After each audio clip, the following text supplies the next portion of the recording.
But you've got to believe in yourself and just keep sticking at it, keep thinking. You've got to be individual. You've got to be yourself. You know what I mean? There's no point, like, oh, that's the Pendulum's massive. Can we try and do a tune like Pendulum? You know what I mean? It's just like, no, because Pendulum's always going to be better than you to an extent. You know what I mean? If your name's called Bill, be Bill. You know what I mean? You know what I mean? Do yourself. Do it for yourself. Enjoy it yourself. Then worry about it later, rather than trying to be somebody else. It doesn't work. How many people going back? How many Ed Russian Optical clones was there? And how many were better than Ed Russian Optical? None of them. You know what I mean? It's obvious. And the reason why I become popular because we had our own sound. It's just do it for yourself. You know, do your own thing, but always bear in mind what else is going on.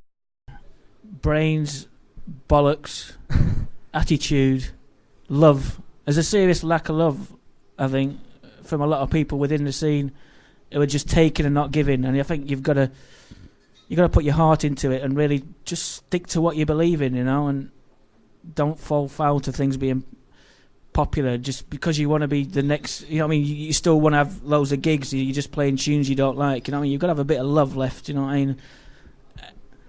And that's all I can say. You just got to believe in what you do and do it to your best of your ability, you know, and just stick to your guns and fight it. I'm fighting it, man. You know what I mean? It's got into it, which is kind of a strange story. It was I lived 25 miles north of Manchester in a valley where basically there was no really good radio stations. Obviously, 20 years ago there was no internet. There was no access to anything particularly underground. And I was majorly into a band known as New Order. I'm sure everybody's heard of New Order.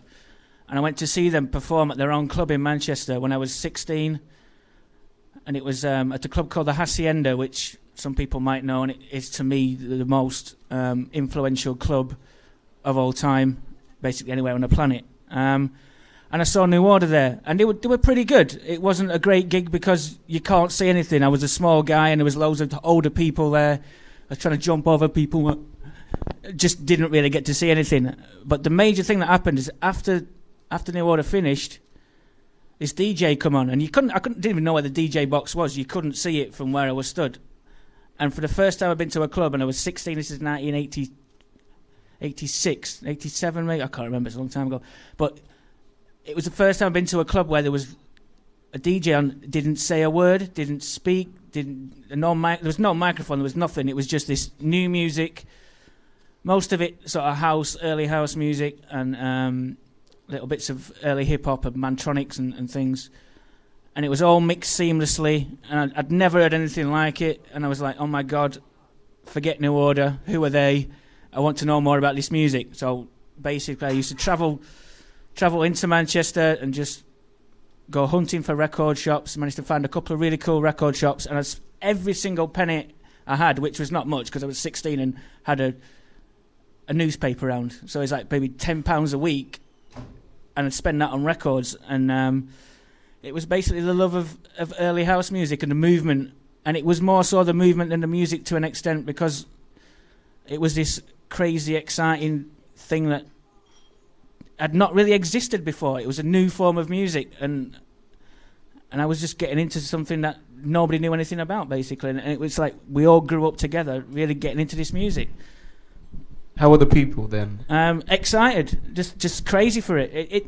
It was amazing to see how maybe we started to do parties in our town, which is just the smallest, dumbest provincial town in England. People used to go out, get drunk, have a kebab, have a fight. If you're lucky, you got a girl. That's just the brain mentality of it.